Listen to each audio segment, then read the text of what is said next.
এখানে আছে আপনার মন্দি, যেটা আমাদের আদিবাসীদের ট্রেডিশনাল খাবার। আমাদের এখানে তিল পাকখান আছে, পান্তুয়া পিঠা আছে, খিরসা পাটিসাপটা আছে। প্রিয় দর্শক, আমি এই মুহূর্তে আছি বাংলাদেশ শিল্পকলা একাডেমিতে। এখানে জাতীয় পিঠা উৎসবের আয়োজন করা হয়েছে। আমার হাতে দেখতে পাচ্ছেন ছাইয়া পিঠা। এটা হচ্ছে নিজম দ্বীপের ঐতিহ্যবাহী পিঠা। হ্যাঁ, আমাদের বাড়ি নিজম দ্বীপ। আমাদের এখানে অনেক আইটেমের পিঠা আছে। এখানে হচ্ছে পাক্কন পিঠা আছে, পাতা পিঠা আছে, সাজ পিঠা আছে, তালের বড়া আছে, পান্তুয়া আছে, ক্ষীর পাটিসাপটা, সেমাই পিঠা, সবজি পাকোড়া, রুটি জালি পিঠা আছে, আন্তাসা পিঠা আছে, সাইনা পিঠা, নারকেলের পিঠা, হচ্ছে দুধ চিতই পিঠা, পুডিং আছে, এরপর হচ্ছে চুই পিঠা আছে। আমাদের ইউনিক আইটেম হচ্ছে রুটি জালি পিঠা, যেটা এখানে বানানো হচ্ছে। চাঁদপুর রেহনা পিঠাগড়। চাঁদপুরে তো অনেকগুলো পিঠাগড় আছে, এর মধ্যে চাঁদপুর রেহনা পিঠাগড় যেটা, সেটাই আমার এই যে বানাইতেছি। আবার এটা আসছে চাঁদপুরের দুধ পাকন দুধে ভিজানো হয়, নারকেলের দুধ দিয়ে তৈরি হয় এটা।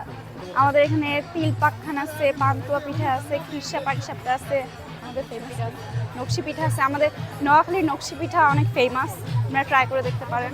পান্তুয়া পিঠা, মুগ পাকান, মুগ ডালের তৈরি। জি জি, আমাদের বাড়ি নোয়াখালী, বাট আমি নোয়াখালী কথা বলতে পারি না, ও পারে। এখানে আছে আপনার মন্দি, যেটা আমাদের আদিবাসীদের ট্রেডিশনাল খাবার, আর ফিশ চাটনি, মাছের চাটনি, মাছটাকে ফ্রাই করে চাটনি করা। আর এটা হচ্ছে আপনার চিকেনের চাটনি, এটা অলরেডি করা আছে এখানে অর্ধেক। আর আপনার আগামীকাল তো অলরেডি এখনও অনেক কিছু হয়ই নাই। পাটিসাপটা পিঠা হবে বিন্নি চালের, তারপরে বিন্নি চালের ভাপা পিঠা হবে, বিন্নি চালের চড়ুই পিঠা হবে, তারপর টিপ পিঠা হবে, ভাপা পিঠা হবে, আর মিষ্টি পুলি পিঠা হবে, মাংস পুলি পিঠা হবে, বিন্নি ভাত হবে, মানে আরও অনেক কিছু হবে। আমার ইউনিক আইটেমটা হচ্ছে আপনার মাছের ফ্রাই চাটনি করা, আর চিকেনের, এটা আমাদের আদিবাসীদের মতো করে করা চিকেনের চাটনি, আর হচ্ছে আপনার মুন্দির চাটনি হবে।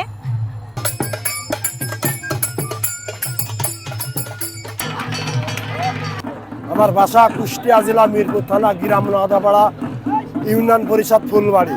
আমি এই খেলার সাথে ছোটোর থেকে সংযোগ আছি। বেশ ছোটোকালের থেকে তখন খেলাধুলা জানতাম না। গ্রাম অঞ্চলে ঐতিহ্যবাহী লাঠি খেলা হতো, এই লাঠি খেলার পিস বেড়াতাম, লাঠি সোটা এগুলো। আমাদের এখানে আছে শ্রীমঙ্গলের ফেমাস পিঠা, আলুর পিঠা আছে, সাবুর পিঠা আছে, চিড়ার পিঠা আছে, ঝাল লবঙ্গ আছে, দুধ পুলি আছে, সবজি পুলি আছে, তারপর আরও বিভিন্ন ধরনের পিঠা আছে, পাটিসাপটা, ভাজা পুলি, মুগ পাকন, নকশি পিঠা, তারপর চিকেন পুলি, চিজ পুলি, চিড়ার পুলি, অনেক ধরনের পিঠা আছে। শ্রীমঙ্গলের আইকনিক পিঠা হচ্ছে আলুর পিঠা। এই যে এটা হচ্ছে আলুর পিঠা। পুরান ঢাকা বংশাল। এখানে এসে ট্রাই করেছি চাপড়ি পিঠা উইথ ভর্তা ছিল, অনেক ঝাল। দেখে বুঝতে পারছেন। এখন আসছি যে এই মালপোয়া ট্রাই করতে। খুব মজা, খুব ইয়াম্মি। মনু ডালে লবণ দিছনি না দিবা? বরিশালের ঐতিহ্যবাহী সব পিঠাই আছে। আছে পাটিসাপটা পিঠা, মুগ পাকন, তারপরে ইলিশ পিঠা, চিংড়ি পিঠা,